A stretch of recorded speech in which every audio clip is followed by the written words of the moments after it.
उनकी अस्मिता के साथ खिलवाड़ किया जा रहा है और हमारे देश का निकम्मा प्रधानमंत्री, वो निकम्मा गृह मंत्री अपनी आंखों पर पट्टी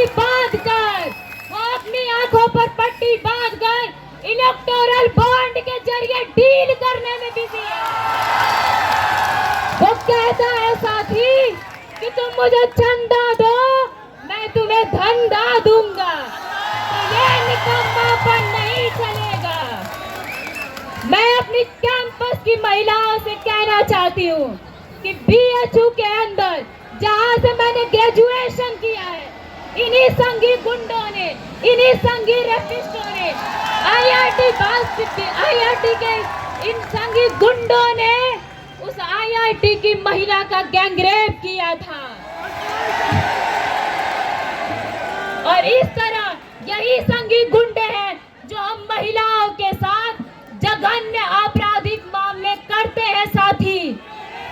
और मुझे आशंका है, इस मंच के सामने मैं अपनी आशंका पेश करती हूँ कि अगर एबीवीपी को इस कैंपस से नहीं खदेड़ा गया तो वो दिन दूर नहीं कि वो बीएचयू की घटना इस जेएनयू में भी घट सकती है। साथियों, इस कैंपस में संघ का एक बगल बच्चा संगठन है जो कहता है कि हम खून से तिलक करेंगे और गोलियों से आरती।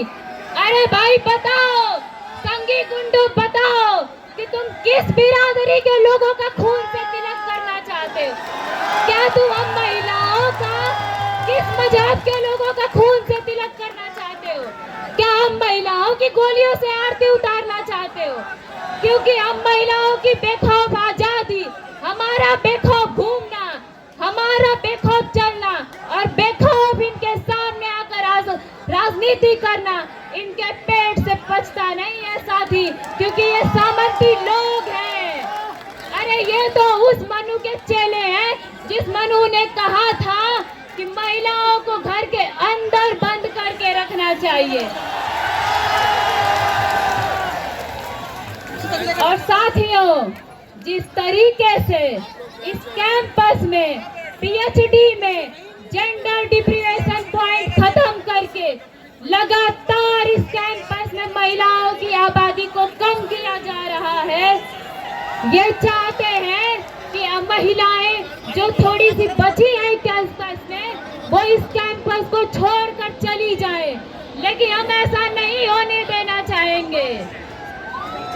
साथ ही हमारी पार्टी समाजवादी पार्टी महिलाओं को मांग को लेकर हमेशा मुखर रही है।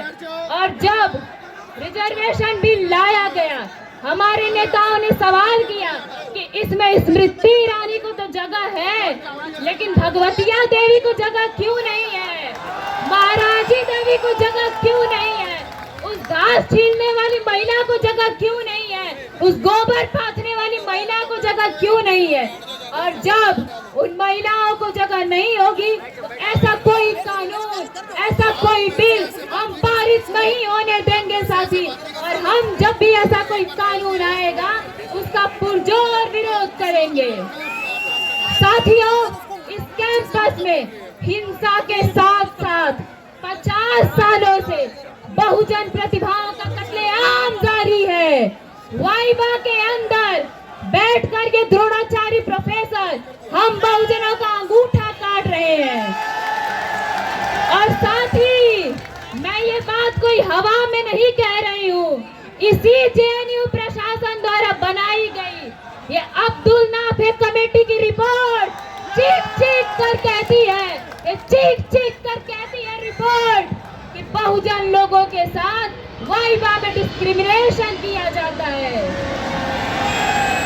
बताइए साथी, ऐसे में हम पीडीए के लोगों का, पिछड़ा, दलित, आदिवासी, अल्पसंख्यक महिलाओं का पीएचडी कौन कराएगा? कौन दाखिला लेगा हमारा साथी? साथियों, पार्लियामेंट और डीओपीटी का डाटा कहता है कि 2019 से पहले विश्वविद्यालयों में ओबीसी प्रोफेसरों की संख्या 0 थी, 0। और पिछले 70 सालों में देश के के विश्वविद्यालय में कैसी थोथी प्रगतिशीलता और कैसा थोथा राष्ट्रवाद का खेल चल रहा था कि जो 90% आबादी है, जो 90% आबादी है उसको 10% भागीदारी मिली है। कैसी प्रगतिशीलता थी साथी। आप बताइए साथी कि ओबीसी, दलित, आदिवासियों को पीएचडी कौन करवाएगा? हमारे लोग AC, EC, HOD, dean, VC कैसे बनेंगे साथी? इसका जवाब दीजिए और आप तय करिए कि गलती किसकी है, गुनहगार किसका है। हम बहुजनों का आखिर वो गुनहगार कौन है जिसने हमें 70 सालों से रोका किसी विश्वविद्यालय की दहलीज पार करने में? आप बताइए और आज तय कीजिए साथी। और साथियों, 1970 से यह कैंपस लाल था और वो लाल लाल का दावा करने वाले बताएं कि 2007 से 2016 तक इस कैंपस में ओबीसी, दलित, आदिवासियों को नॉट फाउंड सुटेबल क्यों किया गया था? साथी ये कहते थे कि बहुजन अवेलेबल ही नहीं है। अरे जब हम अवेलेबल हुए तो ये कहते थे कि बहुजन एलिजिबल ही नहीं है। जब पढ़ लिख कर हम एलिजिबल हुए तो ये कहते हैं कि बहुजन सुटेबल ही नहीं है।